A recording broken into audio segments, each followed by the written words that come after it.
My mother died a little over 6 months ago. I lived with her, but she had been battling a cancer diagnosis for a couple of years. Unfortunately, the metastasis was inevitable, and she died after prolonged suffering. The funeral was beautiful. My mother's friends came from all over the country to say their final goodbyes. When it was over, I went home a 10th floor apartment I rented with my mother but which she never used, having spent her last months in the hospital. Upon entering, there was a sepulchral silence. On the dining table was a vase with some flowers I had bought months earlier when the doctor said she was improving and would be back any day. I left my briefcase on the table and felt my way to my room in the dark. I didn't want to turn on the lights because the exhaustion was shattering my legs. I felt a horrible emptiness in my chest, as if I had cried for entire months, and the truth is, I had. Although I had seen so much suffering in her that deep in my heart, I longed for her to finally find rest. The following days were the same as always. I'd get up, have a quick breakfast, and run to the metro to get to work. My office was in the farthest corner of the building, right next to the company's servers. Rarely did anyone greet me. There were days when I didn't even go in and no one noticed my absence. But I liked going to the office. I didn't want to be at home. Every day at home, I felt like Mom would walk in at any moment. The only times I spoke to anyone at the office were when there was a server issue. In those cases, Mark from accounting or Jane from human resources would come by with excessive friendliness, so I'd attend to their problem.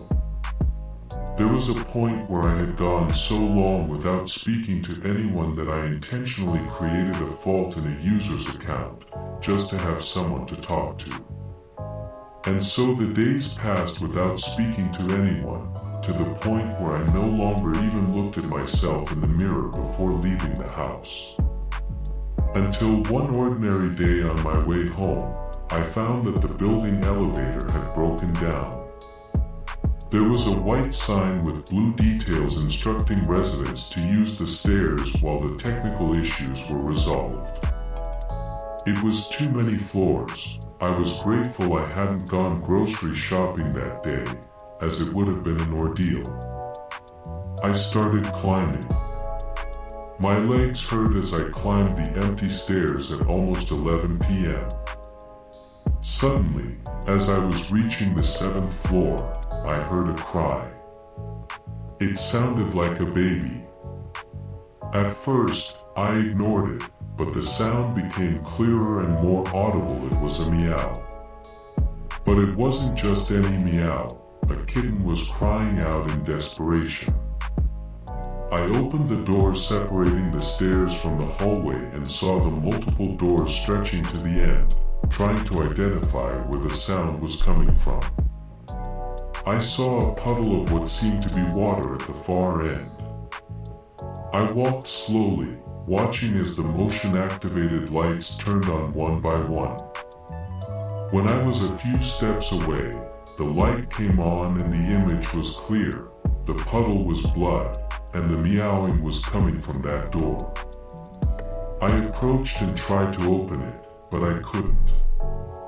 I immediately ran down the stairs to the concierge desk and informed the only guard on duty.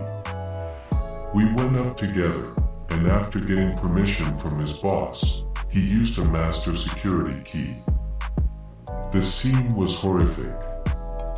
There was a woman with a mutilated leg lying in a pool of blood. And on top of the woman was a little black kitten, a few months old, meowing desperately. The poor creature came towards me and started purring while rubbing against my calves. I bent down to pick it up, and it looked at me with a tenderness that melted my heart. I held it to my chest, and it rubbed against my neck, alternating between purrs and meows of what seemed like pleasure. The police arrived after about 2 hours. I took the cat up to my apartment. Such a beautiful little creature had no business being in such a horrible place. A burly officer knocked on my door around 3 a.m. I told him everything that had happened, and he asked if I knew the woman. I denied any relation to her. I didn't even know her name. The officer asked about the cat. I told him it seemed to belong to the murdered woman, but that I didn't want to leave it there because of the traumatic scene. The officer said he'd check with his squad whether they should take the cat or if I could keep it. At that moment, the cat puffed up at the officer and made that angry hissing face cats do. I tried to sleep, but the cat snuggled right on top of my face, making it hard to breathe. But the animal was so beautiful I simply couldn't be angry with it. Early in the morning, I went to work. I tried to give it some water, as I had no food in the house to offer the kitten. The day at the office was as long as any other, but I was particularly free of tasks, so I decided to leave a note on my desk with my phone number. Call me if you need anything urgent, grabbed my things, and left. Right across from my office, there happened to be a pet store. Upon entering, an older, gray-haired man with a mustache greeted me with great cheer. "How can I help you?" "Thank you. Look, the thing is, I have a kitten, a few months old, staying at my house for now. I'd like to know what's the most important thing I should have while I have him." "Of course," he said with a broad smile. "The essential and most important things are 3, a bed, a litter box, and, of course, food." I looked through the items and tried to buy a bed that would match the color of my sofa. After all, I didn't want it to clash. I also bought a litter box, a bag of unscented litter, a bag of kitten food, plus bowls for water and food. I also bought a little mouse toy. I didn't want the kitten to damage things in the house, but I didn't want him to get bored either.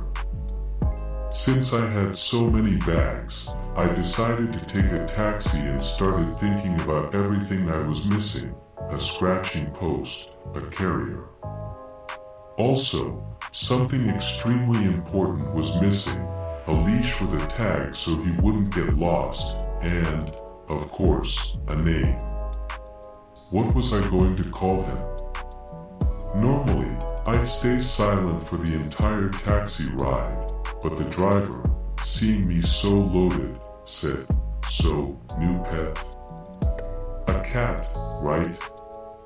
"Yes, sir. It's a kitten I found." I couldn't describe the scene without a shudder. Well, found on the street. Cats are like that. They adopt you. What's his name? Honestly, I haven't thought about it. You could call him Rasputin. It's a name my grandmother always used for her cats. Usually for black cats. We chatted a bit more and quickly arrived at my place. As I said goodbye, I thanked him for the conversation and commented that I would indeed name my kitten Rasputin. When I entered the building, it was the same guard who had accompanied me on the day of the horrible scene. "Hey, have you heard anything about the case? Do they know who's responsible?" "From what I've heard, nothing yet.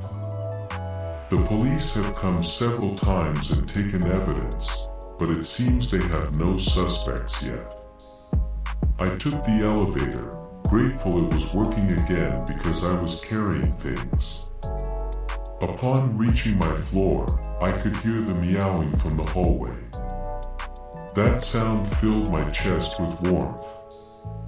Someone was waiting for me at home. I opened the apartment door, and the cat lunged at me. He was purring like crazy, and I dropped the things to hug him. I felt an intoxicating happiness. "Rasputin," I said, and he immediately looked at me as if recognizing an old friend, but quickly changed his expression back to that of the usual sweet cat. "Look what I brought you," and I showed him all the things. "You must be starving, so I'll serve you some food." I arranged the things and served him some of the kibble the man at the pet store had given me. I put the food on the dining table because I had no other suitable spot. He approached curiously but simply sniffed the food with indifference. "I guess you're not that hungry," I tried to convince him to eat, but he just got in.